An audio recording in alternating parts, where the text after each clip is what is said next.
Hello દીકરાઓ જય Shri Krishna good morning ચાલો રાજુ સર આપ સૌનું હાર્દિક સ્વાગત કરું છું મારા આજના YouTube લેક્ચરની અંદર દીકરાઓ અત્યારે આપણે કેમિસ્ટ્રી ધોરણ 11 નો chapter number 2 structure of atom નો અભ્યાસ કરી રહ્યા છીએ જેની અંદર આપણે લાસ્ટ લેક્ચરમાં નીલ બોહરના પરમાણુય નમૂનામાં રહેલી મર્યાદાઓ જોઈ ગયા ઇવન આ ઉપરાંત તેની અંદર દ બ્રોગલી નો સિદ્ધાંતનો પણ અભ્યાસ કરી ગયા દ બ્રોગલીના સિદ્ધાંત અનુસાર lambda is equal to h upon m into v એટલે કે લેમ્બડા બરાબર h ના છેદમાં p આ સૂત્ર આપ્યું અને એ સૂત્રને આધારે એવું કન્ક્લુઝન આવ્યું કે કોઈ પણ વીજ ચુંબકીય વિકિરણ નહીં પણ એના સિવાય કોઈ પણ સૂક્ષ્મ કણ ઇલેક્ટ્રોન જેવા સૂક્ષ્મ કણો પણ દ્વૈત વર્તણૂક ધરાવી શકે છે ઇવન જે પદાર્થ જે પ્રણાલી કે જે કણ પ્રકૃતિ ધરાવે બૃહદ પ્રણાલી જે કણ પ્રકૃતિ ધરાવે તેને પણ દ્વૈત વર્તણૂક હોય પણ ખૂબ જ મોટા કદના અણુની તરંગ લંબાઈ ખૂબ નાની હોવાથી તે માપવી મુશ્કેલ છે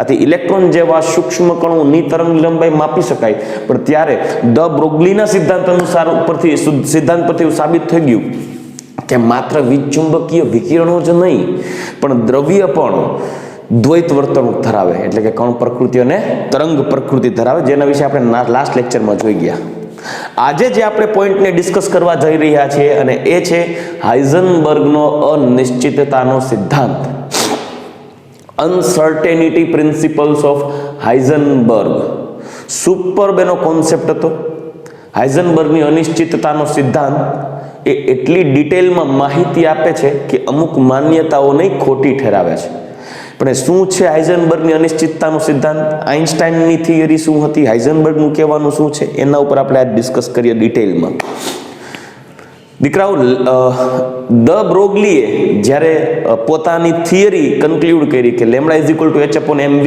ને એને આધારે એવું કીધું કે ભાઈ દ્રવ્ય પણ દ્વૈત વર્તણૂક ધરાવે છે જેને કહેવાય ને કે સમજદાર કો ઈશારા કાફી હે આઇન્સ્ટાઈનને રસ્તો મળી ગયો ભૂતને પીપળો મળી ગયો આઇન્સ્ટાઈને કીધું કે જો કોઈ સૂક્ષ્મ કણ પણ દ્વૈત વર્તણૂક ધરાવતું હોય તો શું થાય તમે ક્રિશ મૂવી જોયું હશે ક્રિશ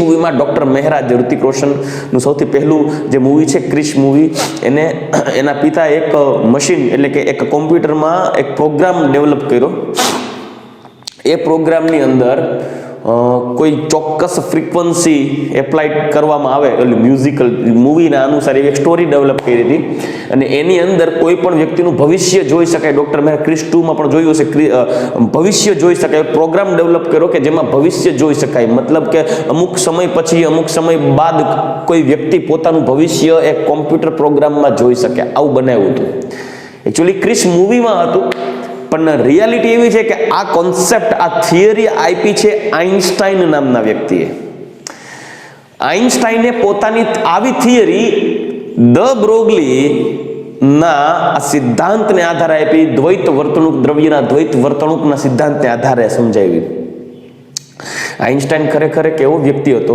કે જેને પોતાની જિંદગીમાં કોઈ એક્સપેરિમેન્ટ્સ લેબોરેટરીમાં ડેવલપ નહોતા કર્યા એ માત્ર પેન અને પેપરનો યુઝ કરી અને થિયોરિટિકલી દરેક એક્સપેરિમેન્ટને રજૂ કર્યા મેથેમેટિકલી કોન્સેપ્ટ્સ રજૂ કર્યા હતા દીકરાઓ ઇતિહાસમાં એટલું પ્રૂફ છે કે જ્યારે કોઈ વ્યક્તિ પોતાના મગજથી કોઈ એવા વિચારો રજૂ કરે છે એને ઇતિહાસમાં એને સાબિત પણ કરે છે આઇન્સ્ટાઈને રજૂ કરેલી ઘણી ખરી થિયરીઓ ભલે આઇન્સ્ટાઈનની ગેરહાજરીમાં આઇન્સ્ટાઈનના મૃત્યુ પછી પણ વૈજ્ઞાનિકો એના ઉપર રિસર્ચ કરી અને એમની એ વાતો એ કથનીઓને ઘણી ખરી વાતોને સાબિત કરી દીધી છે કે આઇન્સ્ટાઈનની આ વાત સાચી હતી હજી ઘણી ખરી આઇન્સ્ટાઈનની વાતો હજી સાબિત નથી થઈ એના ઉપર વર્ક ચાલુ છે હાલમાં પણ એ જ વર્ક ચાલુ છે આઇન્સ્ટાઈને ટાઈમ મશીનની વાત કરી હતી કે જો ટાઈમ મશીન ઇન્વેન્ટ થાય તો લોકોનું ભવિષ્ય જાણી શકાય ખરેખર આઇન્સ્ટાઈનની આ થિયરી એ સંપૂર્ણપણે દ બ્રોગલી ની જે ડ્યુઅલ નેચર ઓફ મેટર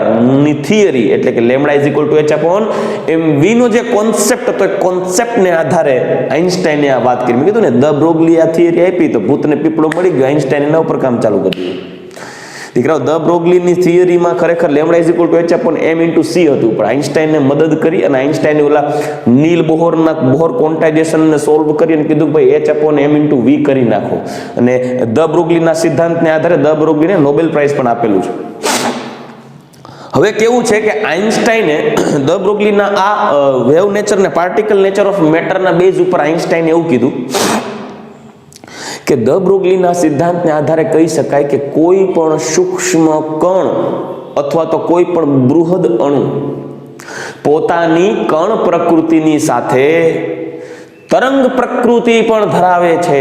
એટલે કે દ્રવ્ય પોતે કણ પ્રકૃતિ તો ધરાવે પણ તરંગ પ્રકૃતિ પણ ધરાવે. પછી એ ઇલેક્ટ્રોન હોય તોય ભલે, એનાથી કોઈ મોટા કદનું અણુ હોય તોય ભલે, ઇલેક્ટ્રોન ખરેખર બહુ સૂક્ષ્મ કણ કહેવાય. પછી કોઈ મોટો કણ હોય તોય ભલે, માખી અને મચ્છર હોય તોય ભલે, તમે કે હું હોય તોય ભલે, કે મોટી ટ્રક કે બસ હોય તોય ભલે, કે પ્લેન હોય તોય ભલે, દરેકે દરેક મેટર પાર્ટિકલ નેચરની સાથે વેવ નેચર પણ ધરાવે છે. આવું તો દ બ્રોગલીએ કીધું હતું. આઇન્સ્ટાઈને કીધું કે આમાંથી કાંઈક સમજવા જેવું છે. જો કોઈ એક્સ પાર્ટિકલ, કોઈ એક કણ, કોઈ ચોક્કસ કણ પ્રકૃતિ ધરાવતો કણ પોતાની તરંગ પ્રકૃતિ સાથે જ્યારે મૂવમેન્ટ કરે છે, જ્યારે પોતાની તરંગ પ્રકૃતિ સાથે મૂવમેન્ટ કરે છે ત્યારે એની ચોક્કસ તરંગ લંબાઈ હોય. સૂક્ષ્મ કણ હોય, અતિ સૂક્ષ્મ કણ, ઇલેક્ટ્રોન જેવો સૂક્ષ્મ કણ હોય તો એની તરંગ લંબાઈ કંઈક મોટી હોય, અને બહુ સૂક્ષ્મ મોટા કદનું અણુ હોય તો એની તરંગ લંબાઈ ઓછી. આપ સમજી શકો છો કે એકદમ પાતળો વ્યક્તિ હોય જાજા ઠેકડા મારતો જઈ શકે, અને એકદમ જાડો વ્યક્તિ હોય એના ઠેકડા ઓછા થાય. તો જેમ પાતળો વ્યક્તિ હશે કદમાં નાનો હશે એની વેવલેન્થ મોટી હશે, અને જેમ કદમાં મોટો હશે એની વેવલેન્થ નાની હશે.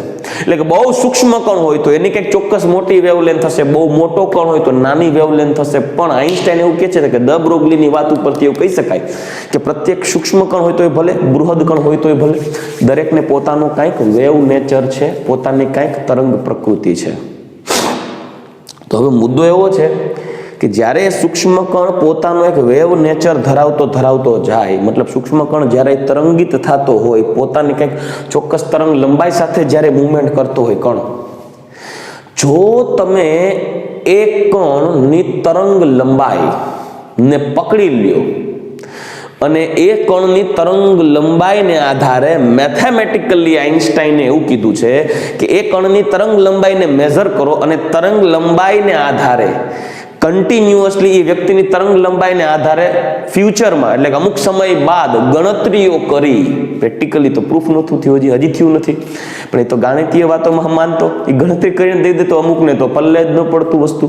એને એવું કીધું કે કોઈ સૂક્ષ્મ કણની તરંગ લંબાઈ માપી લ્યો અને એ તરંગ લંબાઈનો ઉપયોગ કરી અને અમુક સમય બાદ એ તરંગ લંબાઈને આધારે તમે કોઈ પણ સૂક્ષ્મ કણનું કોઈ ચોક્કસ સમયે સ્થાન અને તેનો વેગમાન, સાંભળજો, કોઈ ચોક્કસ સમયે સ્થાન અને એનું વેગમાન, મોમેન્ટમ, કેમ કે જ્યારે પ્રવેગિત હોય, જ્યારે પોતે મૂવમેન્ટ કરતો હોય તરંગિત ગતિ સાથે, ત્યારે કંઈક એનું વેગમાન પણ હશે.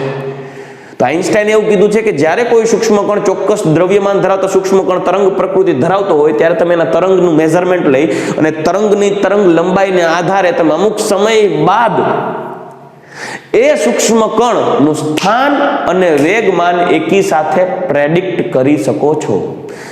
મતલબ કે વિચારી શકો છો, પ્રેડિક્ટ કરવું એટલે અનુમાન લગાડી શકો છો. એટલે કે અનુમાન લગાડી શકાય કે અમુક સમય બાદ આ તરંગ લંબાઈ સાથે પ્રવેગિત થયેલા મોમેન્ટમ ધરાવતા આ કણ અમુક સમય બાદ આ સ્થાને હશે, આ જગ્યાએ હશે, શું કરતો હશે બધી ખબર પડી જાય. ઇન શોર્ટ કહીએ ને ભવિષ્ય જાણી શકાય. આવું આઇન્સ્ટાઈન કહેતો હતો. આઇન્સ્ટાઈને તો બહુ ડિટેલમાં ડિસ્કશન કર્યા હતા, આપણે એટલું અત્યારે ડિટેલમાં જવાની જરૂર નથી, પણ ક્યારેક એમના વિશેની હિસ્ટ્રી વાંચો, એની બુક્સ વાંચો તો ખબર પડે, બહુ જાણવા જેવી વસ્તુ હોય છે એના વિશે. અમુક વાતો તો એવી હોય એમની કે જે આપણા પર પલ્લે ન પડે.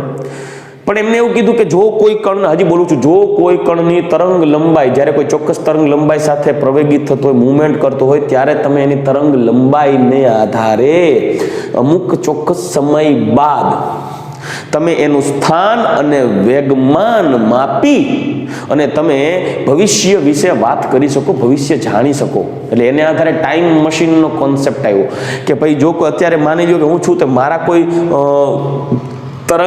મારી તરંગ લંબાઈ ને આધારે આજથી 50 વર્ષ પછી મારું ભવિષ્ય શું હશે, આજથી 20 વર્ષ પછી મારું ભવિષ્ય શું હશે, એ ચોક્કસ સમય બાદ મારું સ્થાન અને વેગમાન ગણતરી કરી, સાંભળજો, મેથેમેટિકલી ગણતરી કરી અને માપી શકાય.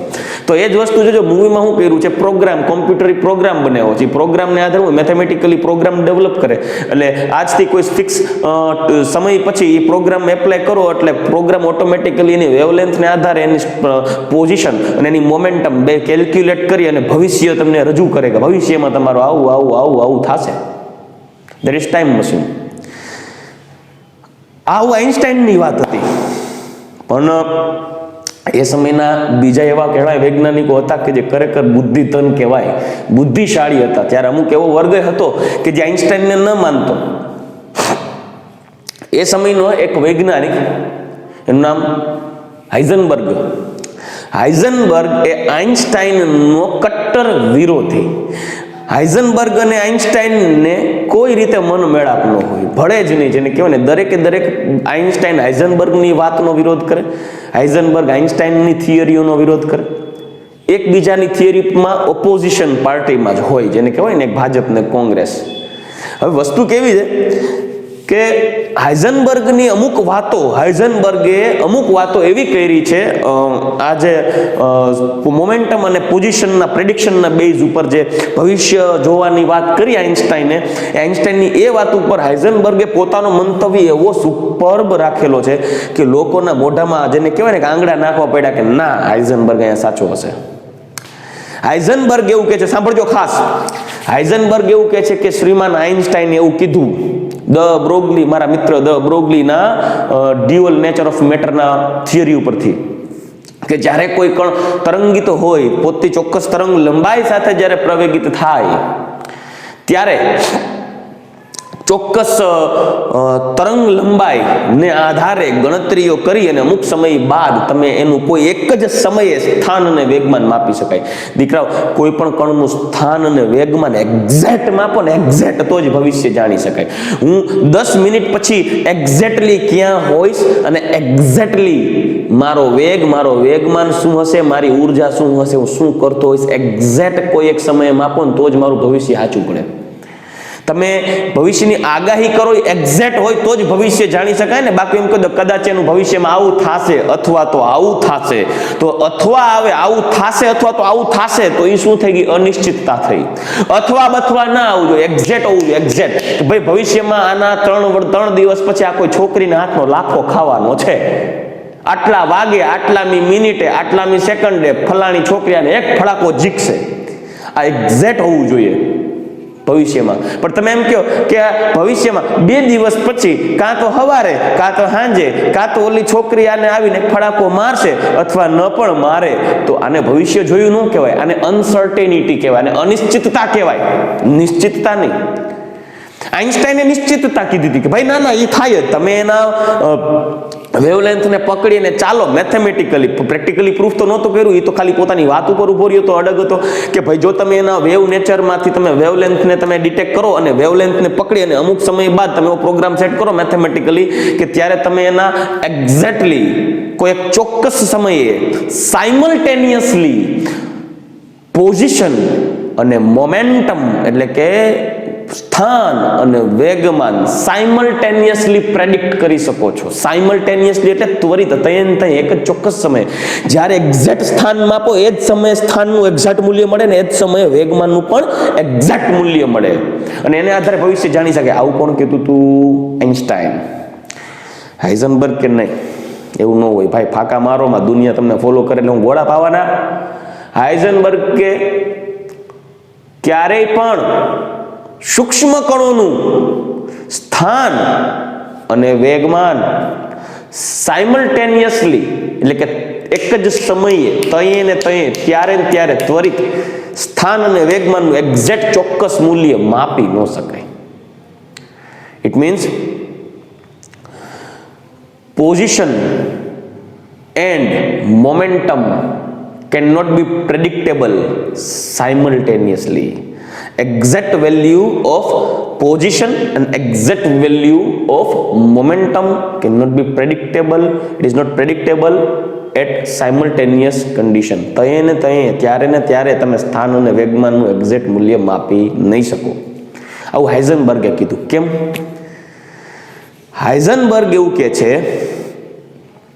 કે કણની વાત કરો, કોઈ એક સૂક્ષ્મ પરમાણુની વાત કરો, તો એ પરમાણુના કદની સાપેક્ષે તેની અંદર રહેલા ઇલેક્ટ્રોનનું કદ ખૂબ જ સૂક્ષ્મ છે.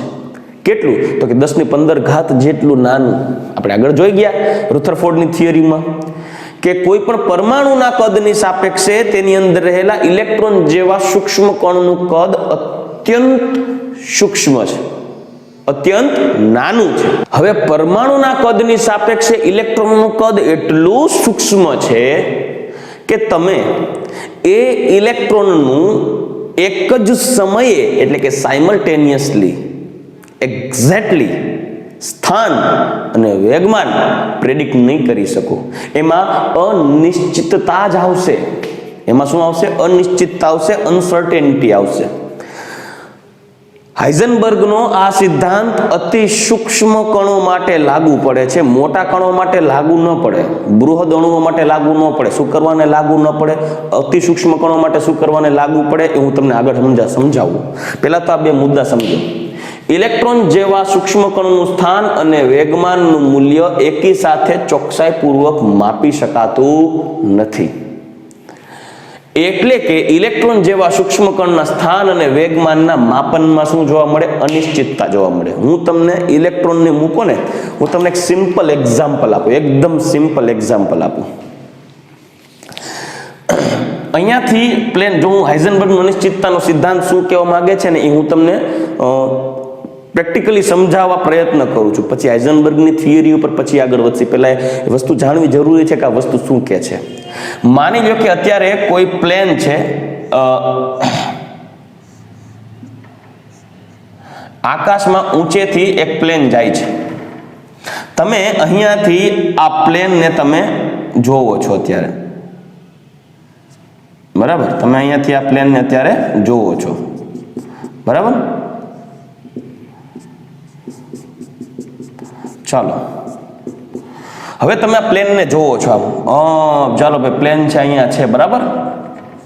હવે તમને હાથમાં એક ગન આપવામાં આવે, બંદૂક, બુલેટ સાથે, અને તમને એવું કહેવામાં આવે કે તમારે એ ગનથી એ બ્લાસ્ટ કરવાનો છે પ્લેનનો. શું કરવાનો છે? બ્લાસ્ટ કરવાનો છે પ્લેનનો. ટ્રિગર બ્લાસ્ટ કરવાનો છે પ્લેનનો. એટલે તમે શું કરશો? આમ પ્લેન આવતો હશે ને, આમ પકડીને બેસો, ક્યારે ટ્રિગર દબાવવું? પ્લેન તો આમથી આવે છે, પ્લેન અહીંયા પહોંચે એટલે અહીંયા પ્લેન પહોંચે ત્યારે તમારે અહીંયા બુલેટથી અહીંયા ભટકાડવાનું છે અને પ્લેનનો બ્લાસ્ટ કરવાનો છે.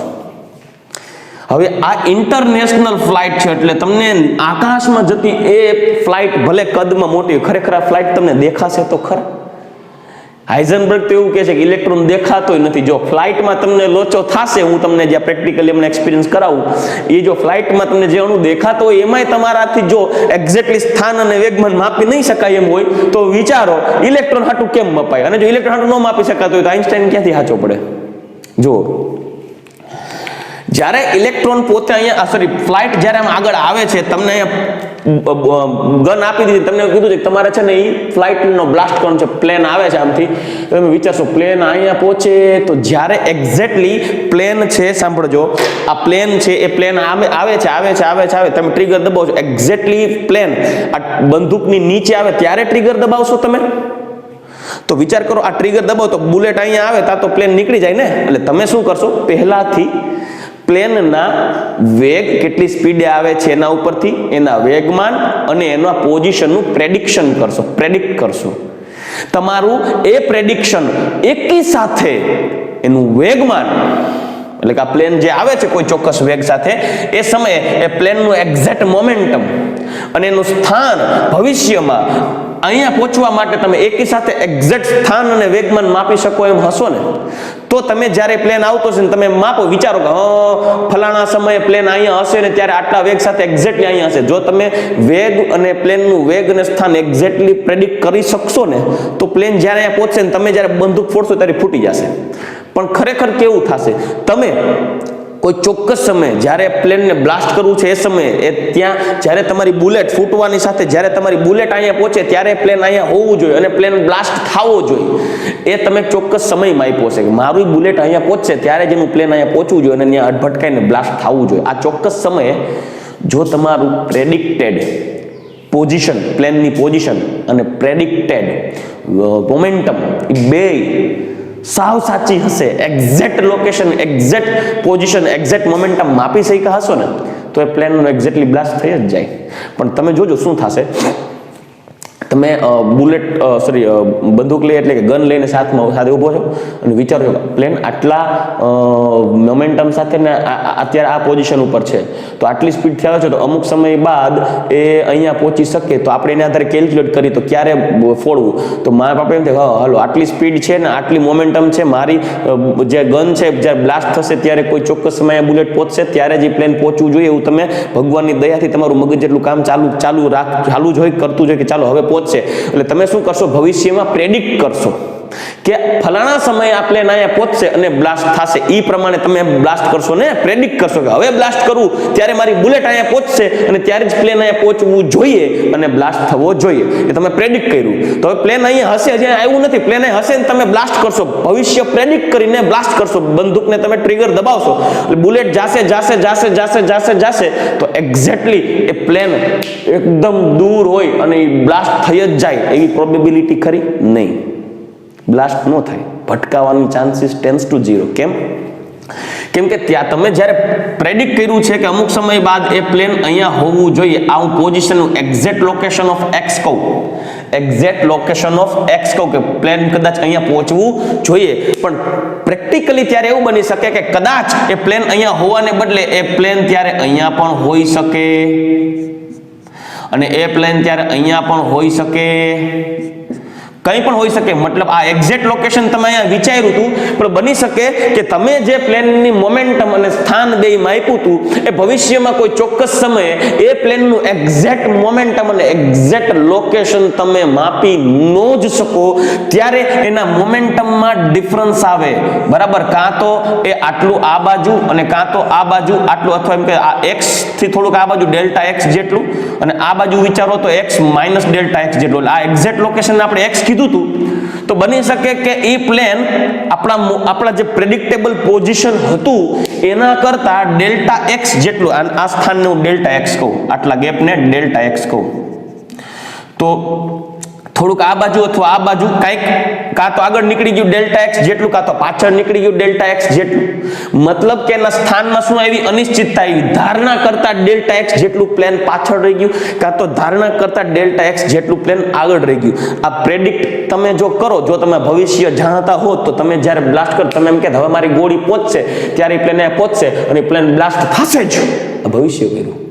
હવે તમે બ્લાસ્ટ કરો ભડીંગ અને અહીંથી પ્લેન આવ્યું અને અડ્યું નહીં, તે દુનિયા દાંત કાઢશે, હે તું તો કહેતો હતો ને આઇન્સ્ટાઈન ઉપરથી બ્લાસ્ટ થશે તો થયું તો નહીં. કેમ કે સૂક્ષ્મ કણ માટે એક જ સમયે ચોક્કસ સ્થાન અને વેગમાન એક્ઝેક્ટલી માપી ન શકાય. એના માપેલા સ્થાન અને વેગમાનમાં થોડી અનિશ્ચિતતા રહે જ. તો જો એક્ઝેક્ટલી માપી ન શકાય, અનિશ્ચિતતા રહેતી હોય તો તમે ભવિષ્ય કેમ જાણી શકો? ભવિષ્ય તો એને જ કહેવાય ને કે એક્ઝેક્ટ વેલ્યુ મળે. આ તો ભવિષ્યવાણી પ્રમાણે આ એમ કે ભાઈ આ તો ભાઈ પ્લેન બ્લાસ્ટ થાય નોય થાય, અડે નોય અડે, તો એને કઈ ભવિષ્ય થોડી જોયું કહેવાય. મતલબ આઇન્સ્ટાઈન એવું કહે છે, સોરી હાઇઝનબર્ગ એવું કહે છે કે ઇલેક્ટ્રોન, આ તો પ્લેનની વાત હતી, આ જો પ્લેનમાં નથી થઈ શકતું તો ઇલેક્ટ્રોનમાં તો ક્યાંથી થાય? કે હાઇઝનબર્ગ એવું કહે છે કે ઇલેક્ટ્રોન જેવા અતિ સૂક્ષ્મ કણ, અતિ સૂક્ષ્મ ઘટક સ્પીસીઝ કે જેમનું કદ એક પરમાણુના કદ કરતા અતિ સૂક્ષ્મ છે, તો એ પરમાણુમાં તે ઇલેક્ટ્રોનનું કોઈ ચોક્કસ સમયે એકી સાથે સ્થાન એટલે કે સાયમલ્ટેનિયસલી પોઝિશન, એની મોમેન્ટમ એટલે કે વેગમાન, એની ઉર્જા, એનો વેગ ચોકસાઈપૂર્વક માપી ન શકાય. એમાં તમે માપો ને એમ કહો કે ઇલેક્ટ્રોન અહીંયા હોવો જોઈએ, પણ બની શકે કે ઇલેક્ટ્રોન એ પોઝિશનથી થોડોક આગો પાછો હોય, આગળ પાછળ હોય, કેમ કે એના સ્થાનમાં થોડીક અનિશ્ચિતતા હોય, રેન્ડમનેસ હોય, થોડીક અવ્યવસ્થિતતા હોય. તમે કહો છો એનાથી થોડીક ઇલેક્ટ્રોન પાછળ પણ હોઈ શકે, થોડોક ઇલેક્ટ્રોન આગળ પણ હોઈ શકે. એક્ઝેક્ટલી તમે કહો ત્યાં જ ન હોય, કેમ કે અનિશ્ચિતતા આવે. હવે જો સ્થાન અને વેગમાનમાં અનિશ્ચિતતા આવતી હોય તો તમે એમ કહો કે અહીંયા ભવિષ્યમાં આ ફલાણો પદાર્થની તરંગ લંબાઈને આધારે તમે ગણતરી કરો, પ્રોગ્રામ બનાવો અને ભવિષ્યમાં એનું ત્યાં તે જગ્યાએ ત્યાં સ્થાન હશે, તો બની શકે કે એ સ્થાન અને વેગમાનમાં અનિશ્ચિતતાને કારણે એ ભવિષ્ય તમે જે કીધું હોય એ ન થાય, એનાથી આગળ પાછળ થઈ શકે. એટલે આના જેવું છે કે મચ્છર આમ મોજથી ઉડતું હોય અને બધી બાજુ આમ ફરતું હોય મજાથી, અને આઇન્સ્ટાઈનની થિયરી લાગુ પાડો કે મચ્છર કોઈ ચોક્કસ તરંગ લંબાઈ સાથે મોમેન્ટમ છે ને ચોક્કસ આટા મારે છે, તો ચાલો આજથી 2 દિવસ પછી આ તરંગ લંબાઈને આધારે મચ્છર આ સ્થાને હશે, ફલાણું કરતું હશે, ફલાણાના ગાલ ઉપર ચોંટી અને બટકું ભરતું હશે. આવું આપણે ભવિષ્ય કરીએ તો વિચાર કરો કે એ મચ્છર 2 દિવસ પછી જીવતું હશે કે નહીં, કેને ખબર.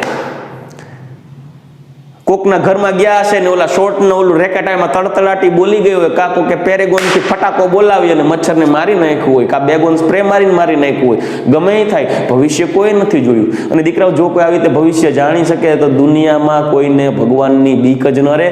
અને જો કોઈ ભવિષ્ય જાણી જાય અને આઇન્સ્ટાઈનની આ થિયરી 100% સાચી પડી જાય તો ભગવાન નામની વસ્તુ જ ન રહે, તો કોઈને ભગવાન છે એવો ભરોસો જ ન આવે. એટલે તે સમયમાં 2 વર્ગ હતા. જે લોકો આસ્તિક હતા, ભગવાનને માનતા, એ હાઇઝનબર્ગ સાથે રહેતા. હાઇઝનબર્ગ સાચો છે, તમે કોઈનું ભવિષ્ય જોઈ ન શકો આવી રીતે.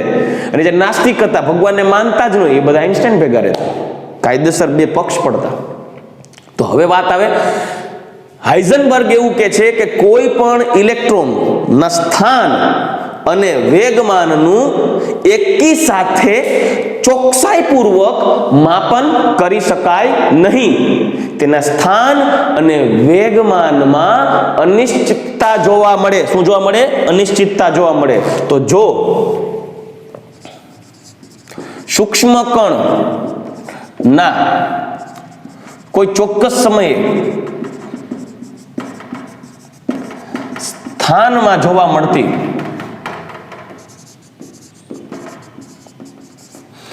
અનિશ્ચિતતા ને હું ડેલ્ટા એક્સ કહું.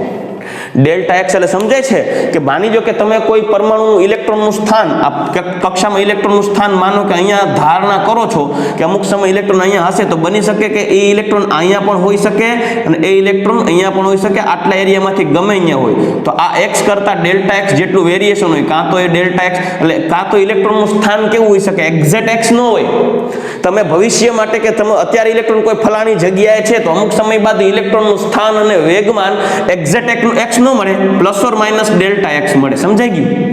મતલબ કાં તો એક્સ થી ડેલ્ટા એક્સ જેટલો આગળ પણ હોઈ શકે, કાં તો એક્સ થી ડેલ્ટા એક્સ જેટલો પાછળ પણ હોઈ શકે. તો આ જે ડેલ્ટા એક્સ છે એ જોવા મળતી સ્થાનની અનિશ્ચિતતા કહેવાય. એવી રીતે તમે કોઈ ચોક્કસ વેગમાન, ઇલેક્ટ્રોનનું વેગમાન પી માપો તો એક્ઝેક્ટ વેગમાન ન મળે. તમે ધારો એના કરતા થોડોક વેગમાન ડેલ્ટા પી જેટલો વધારે પણ હોઈ શકે અથવા ડેલ્ટા પી જેટલો ઓછો પણ હોઈ શકે, તો પ્લસ ઓર માઇનસ ડેલ્ટા પી લે. તો એટલે ડેલ્ટા પી છે એને શું કહેવાય? વેગમાનમાં અનિશ્ચિતતા. તો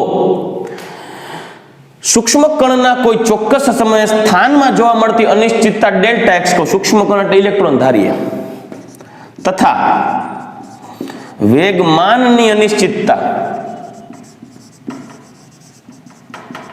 ને ડેલ્ટા પી કહેવામાં આવે. તો દીકરાઓ, એક વસ્તુ યાદ રાખજો કે હાઇઝનબર્ગના દ બ્રોગલીના સિદ્ધાંત અનુસાર lambda is equal to h upon m into v છે, જે m ઇન્ટુ v એટલે p. તો lambda is equal to h upon p. h છે પ્લાન્ક કોન્સ્ટન્ટ છે, તો lambda directly inversely proportional to 1 upon p થાય. બરાબર? એટલે કે લેમ્ડા છે એ ડેલ્ટા પી ના શું છે? વ્યસ્ત પ્રમાણમાં છે. હવે સૂક્ષ્મ કણના કોઈ ચોક્કસ સમય સ્થાનમાં જોવા મળતી અનિશ્ચિતતા ડેલ્ટા એક્સ હોય અને વેગમાનના અનિશ્ચિતતા જોવા મળતી હોય ડેલ્ટા પી હોય, તો ત્યારે એ બંને અનિશ્ચિતતાઓનો ગુણાકાર delta x into delta p greater than or equal to h upon 4 pi આવું વેલ્યુ મળે. Delta x into delta p is greater than or equal to h upon 4 pi. આ અચળ મૂલ્ય હોય h અપોન 4 પાઈ. આ કઈ રીતે આવ્યું? આ સૂત્ર એને કેવી રીતે આપ્યું છે? આ delta x into delta p is greater than equal to h upon 4 pi અચળ શું માટે, શા માટે છે?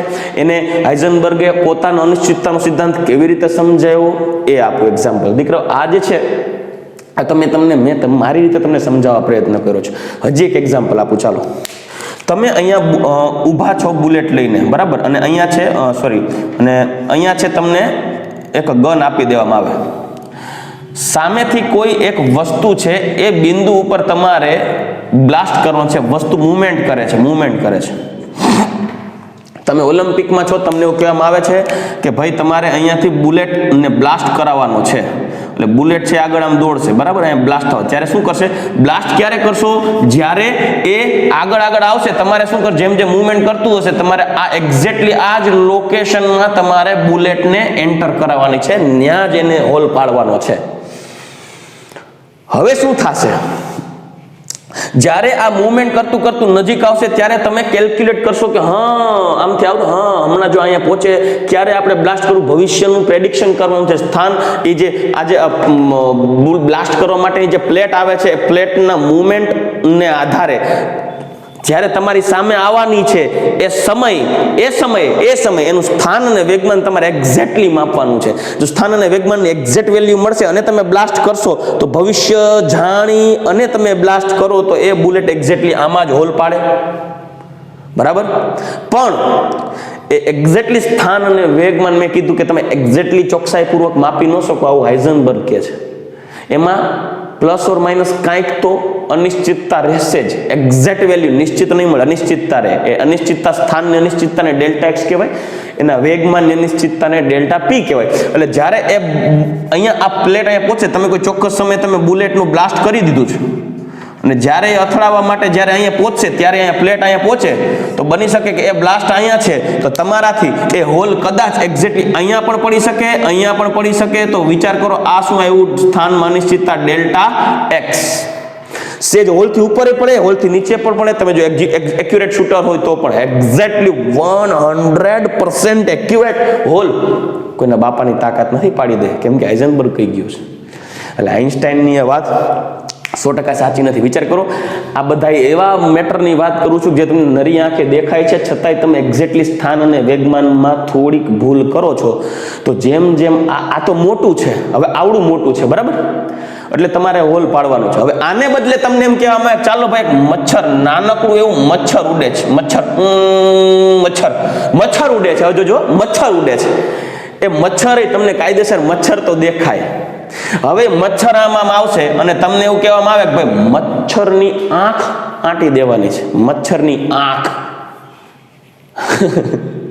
વિચારો, હાઇઝનબર્ગનો કોન્સેપ્ટ આઇન્સ્ટાઈન સાચો હોય તો મચ્છરની આંખ અંટાઈ જવી જોઈએ ને, કેમ કે તમે જો ચોક્કસ સમય સ્થાન અને વેગમાન માપી શકતા હોય તો. હવે તમને કહેવામાં આવે, હાલો હવે આ પ્લેટને મૂકો તડકે, મચ્છરને દોડાવો, બહુ શૂટર હોય, હવા મારો છો, આવા દો, મચ્છરની આંખને તમે આંટી દેજો તો સાચા. તમે નિશાન લ્યો અને મચ્છરની આંખને ઢળાંગ દઈને ઉડાડી દો. મચ્છરની આંખ તો મૂકો તડકે, મચ્છર જ નહીં હટાય. કેમ કે મચ્છર એટલો સૂક્ષ્મ કણ છે કે તમે એ મચ્છર અહીંયા કેટલા વાગે ક્યારે પહોંચશે એક્ઝેક્ટ એનું સ્થાન અને વેગમાન માપવા જાશો તો આ બુલેટ કદાચ અહીંયા નીકળે ત્યારે મચ્છર અહીંયા પણ હોઈ શકે, મચ્છર અહીંયા પણ હોઈ શકે. તો જો કેટલી અનિશ્ચિતતા આવી, તમે જોયું, આટલી મોટી અનિશ્ચિતતા આવી. તો જો જેમ અણુનું કદ મોટું, જેમ પરમાણુ અથવા ઘટક પણ બહુ મોટો, એમ એના સ્થાન અને વેગમાનમાં અનિશ્ચિતતા ઓછી હોય. પણ જેમ સૂક્ષ્મ કણ હોય, જેમ કણ નાનો થતો જાય, એમ એમના સ્થાન અને વેગમાનમાં અનિશ્ચિતતા વધતી જાય. હાઇઝનબર્ગ કહે છે. તો ઇલેક્ટ્રોન જેવો વાત કણ આવે, ઇલેક્ટ્રોન તો દેખાય જ નહીં, તો હવે એનું સ્થાન અને વેગમાન પ્રેડિક્ટ કઈ રીતે કરવું? પ્રેક્ટિકલી બહુ મુશ્કેલ છે, કેમ કે અતિ સૂક્ષ્મ કણ હોવાથી અમુક ચોક્કસ સમયે એનું સ્થાન અને વેગમાન માપવું બહુ મુશ્કેલ હોય. એકી સાથે તમે માપી જ ન શકો. પણ આ બધી એની વાતોને કોઈ માને નહીં, એ તો પ્રૂફ માગે. એમ નહીં, તારી આવી વાતોને મૂક તડકે, પ્રૂફ આપ, પ્રૂફ. તો હવે હાઇઝનબર્ગ એની આ વાતને પ્રૂફ આપશે. કઈ રીતે પ્રૂફ આવે, હવે એની વાત કરીએ. તો દીકરાઓ, હવે હાઇઝનબર્ગનો અનિશ્ચિતતાનો સિદ્ધાંત હાઇઝનબર્ગે કઈ રીતે એક્સપ્લેન કર્યો કે ભાઈ જ્યારે તમે કોઈ ઇલેક્ટ્રોનનું એક્ઝેક્ટ લોકેશન, એક્ઝેક્ટ સ્થાન જો માપવા જાઓ, નિશ્ચિતતા વધારવા ઈચ્છો કે તમે એનું લોકેશનમાં અનસર્ટેનિટી એટલે કે ઇલેક્ટ્રોનના સ્થાન અંગેની અનિશ્ચિતતા બહુ ઓછી રાખવા ઈચ્છતા હોય ને એક્ઝેક્ટ સ્થાન માપવા ઈચ્છતા હો, તો ત્યારે તમે એનું વેગમાન ચોક્કસ નહીં માપી શકો. અને જો તમે એનું વેગમાન માપવા ઈચ્છતા હોય તો તમે ત્યારે એક્ઝેક્ટલી એનું સ્થાન નહીં માપી શકો. કઈ રીતે થાય ને એ સમજાવું. જો અહીંયા એક ઇલેક્ટ્રોન છે, આ પરમાણુનું કેન્દ્ર છે, એની કક્ષા છે, કક્ષામાં ઇલેક્ટ્રોન છે, અને અહીંયા આપણે ઇલેક્ટ્રોન માઇક્રોસ્કોપ દ્વારા આપણે ઇલેક્ટ્રોનનું પોઝિશન જોઈ છે. પણ ઇલેક્ટ્રોન તો તમે જોઈ નહીં શકો. તો જોઈ નહીં શકો તમને કેમ ખબર પડશે કે ઇલેક્ટ્રોન ક્યાં છે? તો હવે શું કરશો, એના ઉપર એક ઇલેક્ટ્રોમેગ્નેટિક રેડિયેશન્સ આપાત કરીએ, મતલબ વિચુંબકીય વિકિરણ એમાં આપાત કરીએ અને તેની તરંગ લંબાઈ કંઈક આવી છે, અને આ એની તરંગ લંબાઈ છે લેમ્ડા. બરાબર? એટલે તરંગ લંબાઈ એટલે અહીંયાથી લઈ અને આટલી એક તરંગ લંબાઈ ધરાવતો તરંગ છે. હવે એ વીજ ચુંબકીય વિકિરણ, જેને આપણે ફોટોન સપોઝ કહીએ, ફોટોન્સના વિકિરણો આપાત કરી અને ઇલેક્ટ્રોન સાથે અથડાય, અને એ વિકિરણ ઇલેક્ટ્રોન સાથે અથડાય ત્યારે રિફ્લેક્ટ થાય, રિફ્લેક્ટ થઈને પાછો ફરે, અને પાછો ફરે ને ત્યારે એની વીજ ચુંબકીય વિકિરણની તરંગ લંબાઈ તો આટલી જ હશે. આ એની તરંગ લંબાઈ થઈ. તો તમારે શું કરવાનું, એ વેવલેન્થ મેઝર કરવાની, ઓબ્ઝર્વ કરવાની, કે જેટલી તરંગ લંબાઈ વાળો વિકિરણ રિફ્લેક્ટ થાય છે એ તરંગ લંબાઈ લેમ્ડા જે મળશે, આ તરંગ લંબાઈ લેમ્ડા, એ જે તરંગ લંબાઈ હશે લેમ્ડા, એ એની સ્થાન અંગે નું પ્રેડિક્શન કરશે. એટલે કે ઇલેક્ટ્રોન છે, એ ઇલેક્ટ્રોન આથી આટલા એરિયામાં ગમે ત્યાં હોઈ શકે. આને કહેવામાં આવે છે ઇલેક્ટ્રોનનું સ્થાનિક. કેમ કે તમે ઇલેક્ટ્રોન જોઈ નહીં શકો, પણ તમને જેટલી તરંગ લંબાઈના વિકિરણ વિખેરિત થતા જોવા મળશે, એ તરંગ લંબાઈને આધારે કહી શકો કે જેટલી તરંગ લંબાઈ હશે એટલા એરિયામાં, એટલે એટલી લંબાઈના એરિયામાં ઇલેક્ટ્રોનનું પોઝિશન હશે. તો આ થઈ ગયો ડેલ્ટા એક્સ. અને ત્યારે ઇલેક્ટ્રોનનું કંઈક વેગમાન હશે p. સાંભળજો, કેમ કે lambda is equal two h/p, જ્યાં લેમ્ડા વેગમાનના વ્યસ્ત પ્રમાણમાં હશે. હવે તમે જોઈ શકો છો કે જ્યારે આ વેવલેન્થ, ચોક્કસ વેવલેન્થ ધરાવતા તરંગો વિચુંબકીય વિકિરણો ઇલેક્ટ્રોન સાથે ભટકાય, અને ભટકાઈને જ્યારે પાછા ફરે ત્યારે એ વિખેરિત થતા વિકિરણની તરંગ લંબાઈ જેટલી હશે એટલા એના સ્થાનમાં અનિશ્ચિતતા હશે, એટલા એરિયામાં, એટલી તરંગ લંબાઈ જેટલી છે એટલી લંબાઈના એરિયામાં કદાચ ઇલેક્ટ્રોન હશે, કેમ કે ત્યાંથી ઇલેક્ટ્રોન ભટકાઈને પાછો ફર્યો. તો એ સ્થાનની અનિશ્ચિતતા આવી. પણ જોજો, સ્થાન અને વેગમાન વ્યસ્ત પ્રમાણમાં, કેમ કે જેમ તરંગ લંબાઈ, જોજો, જેમ લેમ્ડા વધુ તેમ ઉર્જા ઓછી. શું કરવાને? કેમ કે લેમ્ડા એ ઉર્જાના પણ વ્યસ્ત પ્રમાણમાં હોય ને, ઈ ઇન્વર્સલી પ્રોપોર્શનલ ટુ લેમ્ડા. એટલે એનો મતલબ એમ કે જો તરંગ લંબાઈ વધુ, માનો કે આ લેમ્ડા છે, વધુ તરંગ લંબાઈ છે, વધુ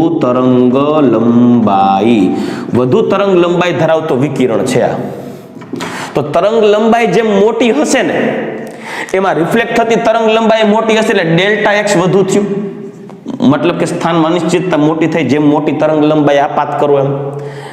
હવે જો તરંગ લંબાઈ મોટી હોય ને તો તે ફોટોનની ઉર્જા ઓછી હોય, એટલે ઓછી ઉર્જા સાથે ઇલેક્ટ્રોનમાં ભટકાય. હવે ઇલેક્ટ્રોન સાથે જ્યારે વિચુંબકીય વિકિરણ તરંગ ભટકાય ને એટલે ઇલેક્ટ્રોનનું કંઈક મોમેન્ટમ મળે. મોમેન્ટમ એટલે વેગમાન, ઇલેક્ટ્રોનનું કંઈક વેગમાન આવે. વિચુંબકીય વિકિરણ તાકાત સાથે ભટકાય અને હળવેકથી ભટકાય, બેયમાં મોમેન્ટમ અલગ અલગ ઇલેક્ટ્રોનનું ફેસ થાય.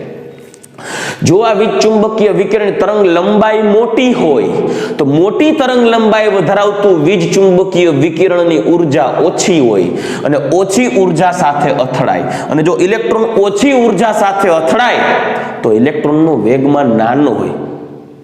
મોટી તરંગ લંબાઈ વાળો વિકિરણ છે, એ મોટી તરંગ લંબાઈ વાળો વિકિરણ જ્યારે ઇલેક્ટ્રોન સાથે અથડાય એટલે ઓછી ઉર્જા વાળું ફોટોન ઇલેક્ટ્રોન સાથે અથડાય એવું કહેવાય. કેમ કે જો ફોટોન ની લેમ્ડા વધુ તો ઈ ઓછી થાય, એટલે કે એનર્જી ઓછી થાય.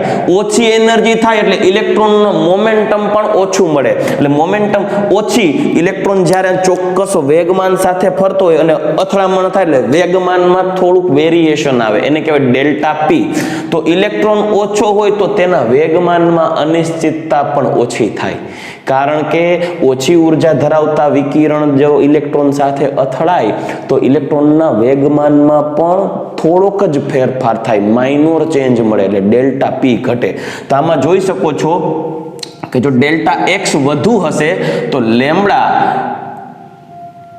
લેમડા જોજો લેમડા જેટલો વધુ ડેલ્ટા એક્સ વધુ થઈ જશે બરાબર આના ઉપરથી કહી શકાય હવે લેમડા ઇન્વર્સલી પ્રોપોર્શનલ ટુ 1/p છે તો ડેલ્ટા એક્સ એ inversely proportional to delta p થાય જેટલી સ્થાનની અનિશ્ચિતતા વધારે હશે એટલી વેગમાનની અનિશ્ચિતતા ઓછી થશે શું કરવાને સાંભળો પાછું કહું કેમ કે લેમડા અને વેવ મોમેન્ટમ એટલે કે વેગમાન વ્યસ્ત પ્રમાણમાં છે જેમ લેમડા મોટો એમ એ ઇલેક્ટ્રોનનો મોમેન્ટમ નાનો અને લેમડા મોટો તો સ્થાનમાં અનિશ્ચિતતા વધુ તો કહી શકાય ને માટે જો લેમડા આપાત લેમડા વધુ આપાત વિચુંબકીય વિકિરણની તરંગ લંબાઈ લેમડા વધુ તો ડેલ્ટા એક્સ વધુ એટલે સ્થાનમાં અનિશ્ચિતતા વધુ તથા લેમડા વધુ તો વેગમાનની અનિશ્ચિતતા ઓછી થાય કેમ કે લેમડા અને વેગમાન એકબીજાના વ્યસ્ત પ્રમાણમાં હોય એટલે આને આધારે શું કીધું કે જો ડેલ્ટા એક્સ જેટલો વધુ હોય એટલો ડેલ્ટા પી ઓછો થાય સાંભળજો જેટલો આ ડેલ્ટા એક્સ અને ડેલ્ટા પી ની વાત કરીએ તો સ્થાનમાં અનિશ્ચિતતા જેટલી વધે સામે વેગમાનમાં અનિશ્ચિતતા એટલી ઘટે અથવા વેગમાનની અનિશ્ચિતતા જો વધે તો સ્થાનની અનિશ્ચિતતા ઘટે તમે એક્ઝેક્ટલી એકી સાથે બેયને એક્યુરેટ મતલબ કે નિશ્ચિતપણે માપી ન શકાય એટલે કે જેટલી સ્થાનની અનિશ્ચિતતા વધે એટલી વેગમાનની અનિશ્ચિતતા ઘટે તો પરિણામી બેયનો ગુણાકાર જે હશે એ અચળ હશે h/4π ચાલો હજી આગળ વધીએ તમને એમ થાય સર તમે મોટી તરંગ લંબાઈ વાળા વિકિરણ રાખો છો મોટી તરંગ લંબાઈ વાળા તો વેગમાનમાં અનિશ્ચિતતા ઓછી થાય સ્થાનમાં અનિશ્ચિતતા વધુ થાય જોજો તમે મોટી તરંગ લંબાઈ વાળા વિકિરણ આપાત કરશો તો શું થાય તો કે મોટી તરંગ લંબાઈ વાળા વિકિરણ આપાત કરશો ને તો સર વેગમાનમાં અનિશ્ચિતતા મોટી આવશે સ્થાનમાં અનિશ્ચિતતા મોટી આવશે જેમ સ્થાનમાં અનિશ્ચિતતા મોટી રહેશે ને તો વેગમાનની અનિશ્ચિતતા ઓછી થઈ જશે આપણે અહીંયા જોઈ ગયા પણ જો ઓછી તરંગ લંબાઈ વાળા વિકિરણ આપાત કરવામાં આવે તો આપણે બીજું વિકિરણ આપાત કરીએ ઓછી તરંગ લંબાઈ માનો કે એક વેવ એવું આપાત કરવામાં આવે કે જેની તરંગ લંબાઈ નાની છે તો વિખેરી થતું જે વિકિરણ હશે એની તરંગ લંબાઈ પણ કેવી થશે નાની થશે એટલે નાની તરંગ લંબાઈ વાળું વિકિરણ હોય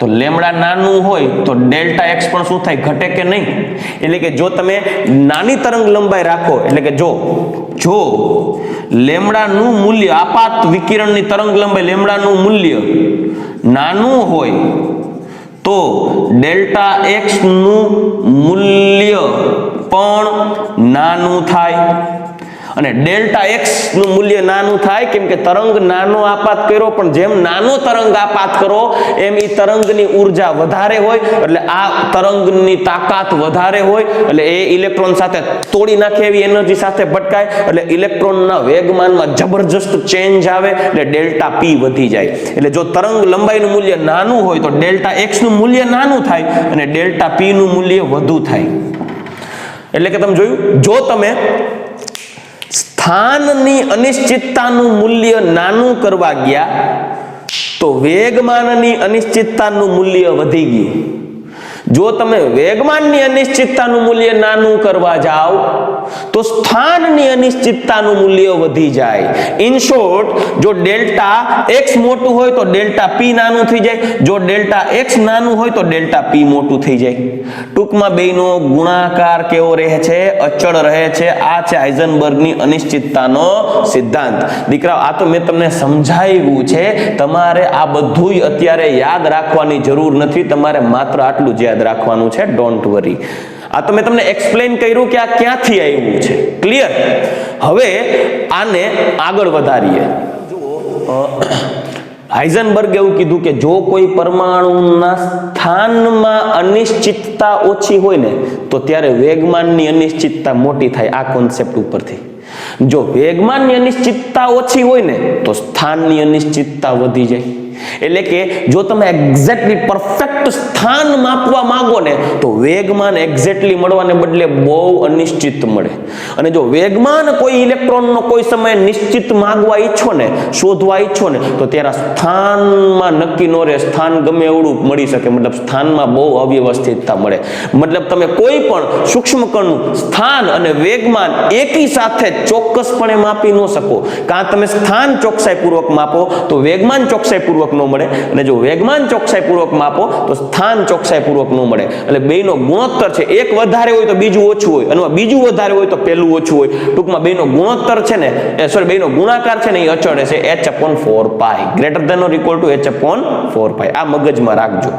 તમારે આ કોન્સેપ્ટ અત્યારે સમજાય છે તો વેલ એન્ડ ગુડ, નથી સમજાય તો ચિંતા નથી કરવાની. બહુ ડિટેલમાં આમાં જઈ શકું છું, પણ જવાની કોઈ જરૂર નથી અત્યારે. બહુ ડિટેલમાં તમને સમજાવવાનું હતું એટલું ઇનફ છે. છતાંય પણ જો બહુ મગજમાં ન ઉતરે તો ચિંતા નથી કરવાની. તમારે અત્યારે આ વસ્તુ યાદ રાખવાની છે. ઓકે, ફિઝિક્સમાં પણ આવશે. હવે ઘણા વ્યક્તિઓ આને આમ પણ લખે છે, delta x into delta p is greater than equal to h×2, જ્યાં h× બરાબર h/2π. દીકરાઓ ફિઝિક્સમાં h/4π ને બદલે ફિઝિક્સમાં ખાલી આવું આપે છે. ફિઝિક્સ છે ને, ફિઝિક્સમાં આવું આપે છે, delta x into delta p is greater than equal to h/2π. જ્યારે કેમેસ્ટ્રીમાં 4π આપી છે. બેમાં વેલ્યુ અલગ છે, પણ ફિઝિક્સમાં જે વેલ્યુ આપેલી છે એ એટલી એક્યુરેટ નથી. ફિઝિક્સમાં પણ એવું કહેવામાં આવે છે કે આ વેલ્યુ એટલી એક્યુરેટ નથી. આ એક્ઝેક્ટ એક્યુરેટ વેલ્યુ કેમેસ્ટ્રીમાં તમને દર્શાવેલ છે h/4π છે. એટલે ફિઝિક્સમાં આવશે, કેમેસ્ટ્રીમાં આવશે તો મૂંઝાતા નહીં. ફિઝિક્સની વેલ્યુ રેન્ડમ છે, થોડીક એક્ઝેક્ટલી નથી, જ્યારે આ એક્યુરેટ વેલ્યુ આપેલી છે. બેની અનિશ્ચિતતાનો ગુણાકારની એક્ઝેક્ટ વેલ્યુ h/4π છે. તો આ એક સૂત્ર થયું. બીજું સૂત્ર જે આગળ વધારીએ, જો P = mv હોય તો delta P = m delta v થાય. કેમ કે જો વેગમાન બદલે ને તો વેગ બદલે, દળ અચળ રહે.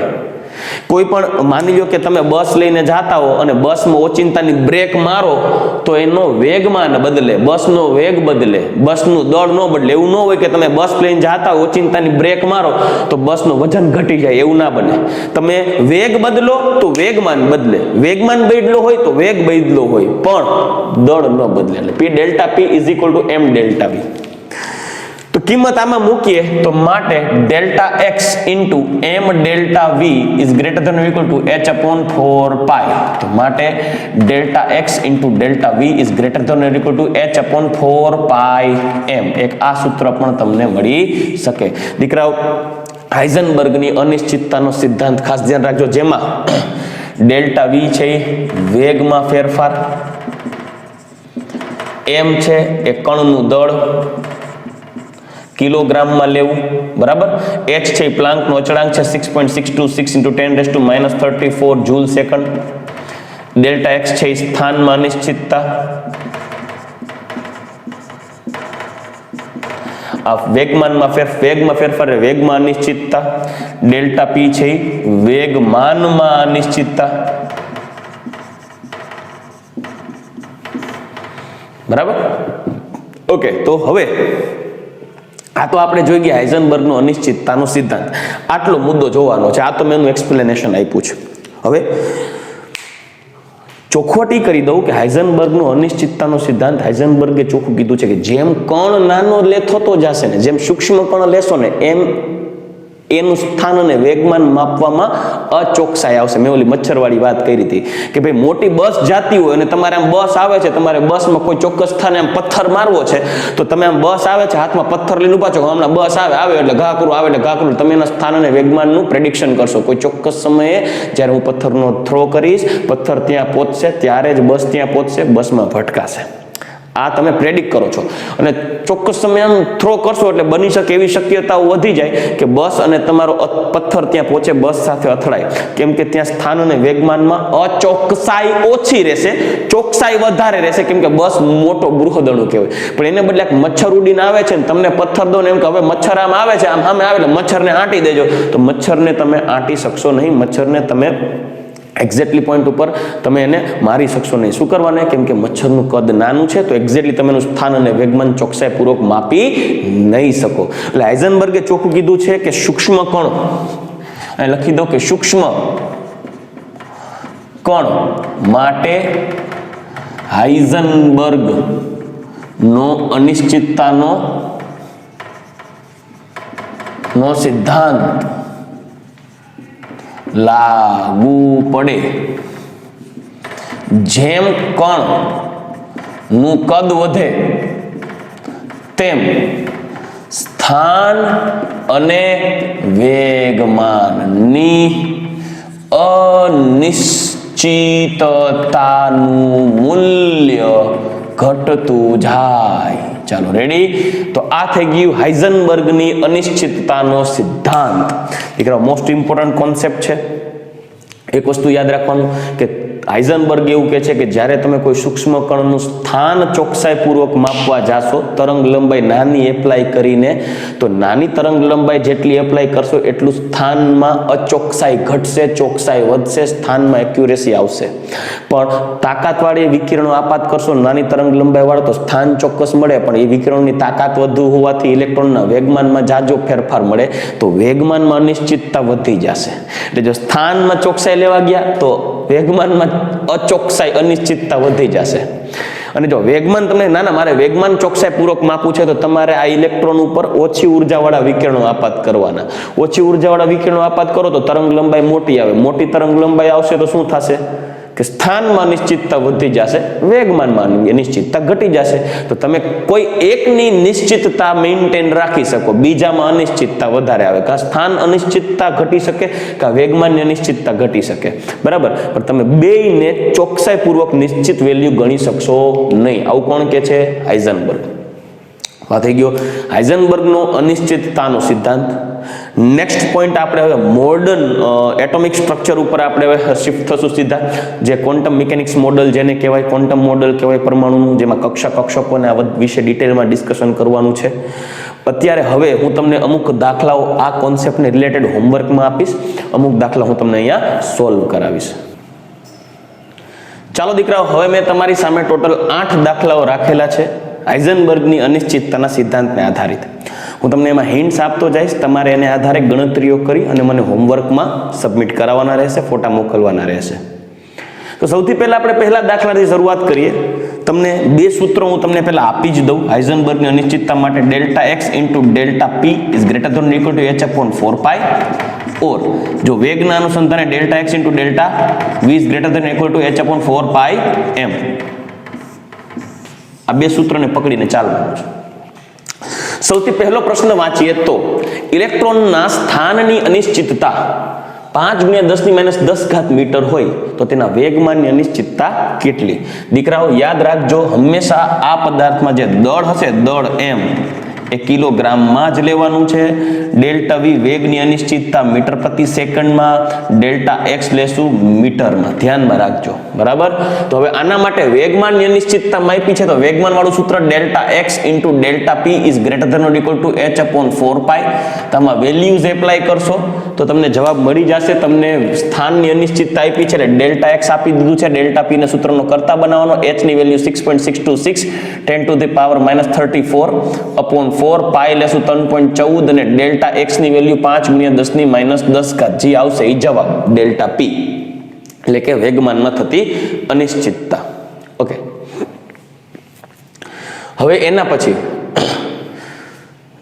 વેગમાનની અનિશ્ચિતતા આવશે kilogram into metre per second. Delta p is equal to m delta v. M છે કિલોગ્રામ અને આ મીટર પર સેકન્ડ. આ ધ્યાનમાં રાખશું. બરાબર. ચાલો નેક્સ્ટ.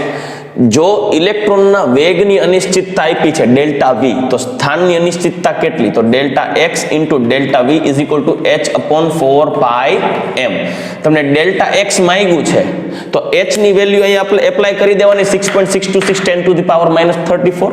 4 પાઈ એની વેલ્યુ મૂકો. m ઇલેક્ટ્રોનનું દળ છે. ઇલેક્ટ્રોનનું દળ કેટલું છે? તો ઇલેક્ટ્રોનનું દળ આવે, ઇલેક્ટ્રોનનું દળ કેટલું હોય? 9.1 × 10⁻31 કિલોગ્રામ.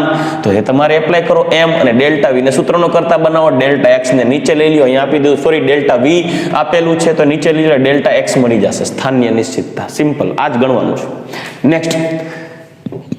1 × 10⁻10 કિલોગ્રામ દળ ધરાવતા કણ 0.05% ચોકસાઈ સાથે 10⁴ મીટર પ્રતિ સેકન્ડ થી ગતિ કરે છે, એટલે વેગ છે એનું. વેગ આપ્યો છે, તો સ્થાનની અનિશ્ચિતતા delta x is equal two question mark. ચલો આ દાખલો ગણવો પડશે. એ દાખલો ગણાવું એટલે તમને બીજા દાખલામાં ક્લિયર થશે. દાખલા નંબર 3. ચલો દાખલા નંબર 3, આનું સોલ્યુશન આપો. તમને દળ એમ આપ્યું છે 1 × 10⁻⁻10 કિલોગ્રામ. ચોકસાઈ આપી છે, ચોકસાઈ એટલે એક્યુરેસી 0.05%. એટલે તમારે ડેલ્ટા વી જોતું હોય ને તો જોજો 100% એક્યુરેસી સાથે જ્યારે વેગ કરતો વેગ હોય ને ત્યારે 10⁴ આવી રીતે તમારે વિચારવાનું મીટર પ્રતિ સેકન્ડ. જો 100% એક્યુરેસી સાથે જાતો હોય ને 100% એક્યુરેસી હોય ને એ ઇલેક્ટ્રોનના વેગમાં તો કણના વેગમાં તો 10⁴ મીટર પ્રતિ સેકન્ડ એનો વેગ હશે. પણ તમને એની એક્યુરેસી કેટલી આપી છે? 0.05%. 100% આટલું એક્યુરેટ નથી, 0.05% છે. તો 0.05% એક્યુરેસી હોય ત્યારે કેટલું? તો શું કરશો? 0.05 × 10⁴ ના છેદમાં 100 એટલે 5 × 10⁴. હવે 10⁻2 એટલે આ થઈ જશે +2 છેદના 100 ઉપર આવશે એટલે એ 10⁻2 થઈ જશે. તો ટોટલ વેલ્યુ કેટલી થઈ જશે? 5. બરાબર. પાછું એકવાર ગણો જોઈ લ્યો. તમને સિમ્પલ સમજાવું. તમારે છે ને સાદું રૂપ કેમ આપું? 5 એટલે આ 100 કરી નાખી. બરાબર. × 10⁴ છેદમાં 100 એટલે આ 10⁻100 10+4 થઈ જશે, ઉપર આવશે -4 એટલે વેલ્યુ આવશે 5. તો આ થઈ ગયું ડેલ્ટા વી વેગ માટે. બરાબર. આ વેગ ને 100% વેગ વી છે 10⁴ મીટર પ્રતિ સેકન્ડ સાથે, આટલી ચોકસાઈ સાથે 10⁴ મીટર પ્રતિ સેકન્ડ વેગથી આગળ વધે છે. તો જો 100% વેગ એક્ઝેક્ટ એક્યુરેટ હોય તો 10⁴ વેગ લેવો, પણ તમને એમાં અનિશ્ચિતતા માંગી છે. અનિશ્ચિતતા આ વેગના 0.05% જેટલી જ છે.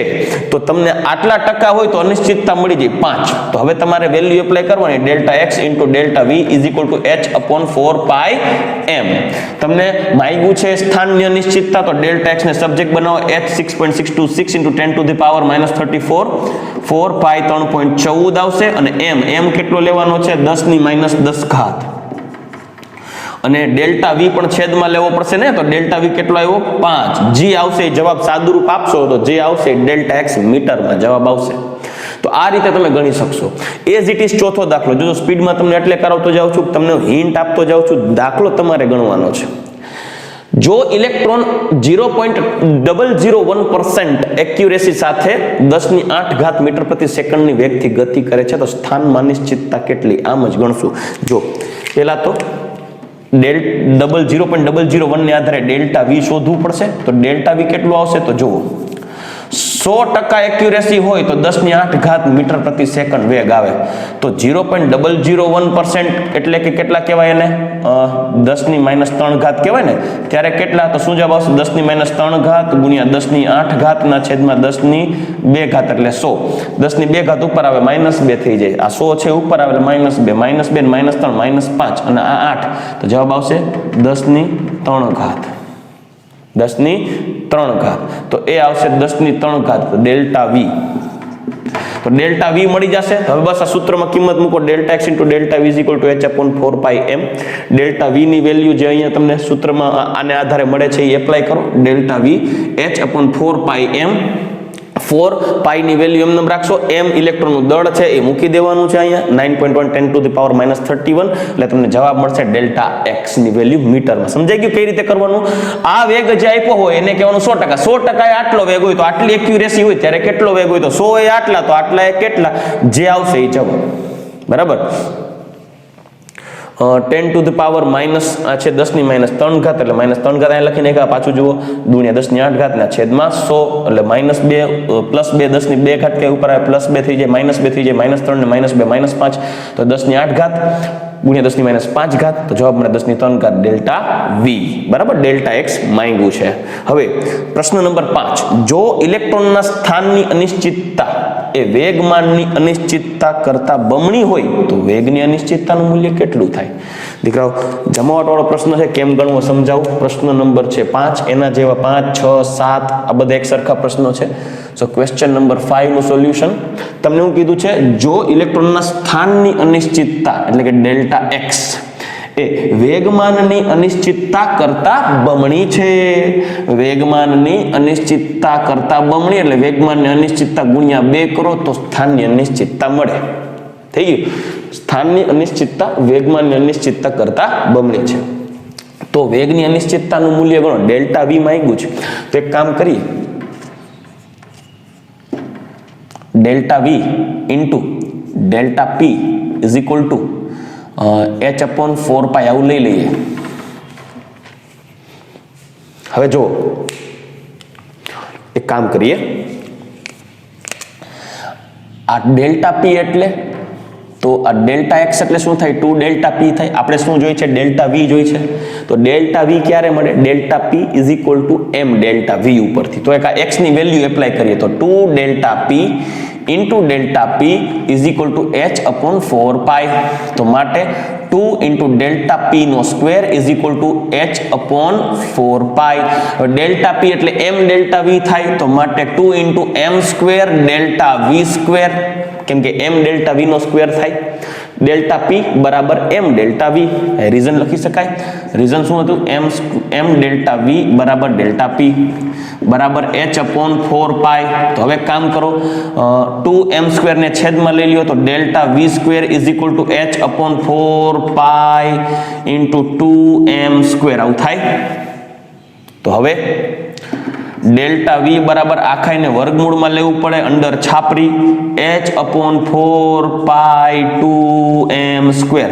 હવે જો જેનું વર્ગમૂળ નીકળે એમ હોય એનું વર્ગમૂળ તો આપણે કાઢી લેવું જોઈએ. તો વર્ગમૂળ નીકળે છે એનું કાઢીએ તો delta v is equal to 4 નું વર્ગમૂળ થઈ જશે 2 અને m સ્ક્વેર નું વર્ગમૂળ m, તો 1/2m under route h upon, હવે 4 છે બહાર ને કાઢો તો 2 થઈ જાય, m સ્ક્વેર ને બહાર કાઢો તો m થઈ જાય, તો બચે શું 2π બચ્યું, તો 2π. આ આન્સર આવી ગયો ડેલ્ટા વી. તો આ પ્રશ્નનો જવાબ પાંચમાનો શું આવશે, 1/2m અંડર રૂટ h/2π. ચલો રેડી. તો આ પાંચમો પ્રશ્ન થઈ ગયો. છઠ્ઠો પ્રશ્ન જોઈએ. જો ઇલેક્ટ્રોનના વેગની અનિશ્ચિતતા એ સ્થાનની અનિશ્ચિતતાને સમાન હોય તો વેગમાનની અનિશ્ચિતતા કેટલી થાય? શું કરવાનું છે, જો હિન્ટ આપીશ, ગણવાનો તમારે. ન આવડે તો મને પાછા વોટ્સએપ કરજો, પૂછજો, હું સોલ્વ કરાવી દઈશ. જો ઇલેક્ટ્રોનના વેગની અનિશ્ચિતતા એટલે કે ડેલ્ટા વી એ સ્થાનની અનિશ્ચિતતા એટલે કે ડેલ્ટા એક્સ ને સમાન છે તો વેગમાનની અનિશ્ચિતતા કેટલી થાય? તો તમારે કેમ ગણશો, જો હિન્ટ આપું છું, delta x into delta v is equal to h/4π m. વેગ અને સ્થાન, વેગમાનની અનિશ્ચિતતા માંગી છે એટલે તમારે m નું સેટલમેન્ટ કરવું પડશે. હું તમને એક કામ કરું, આ દાખલો ગણાવીને જ સમજાવું, પ્રશ્ન ગણાવી દઉં તમને.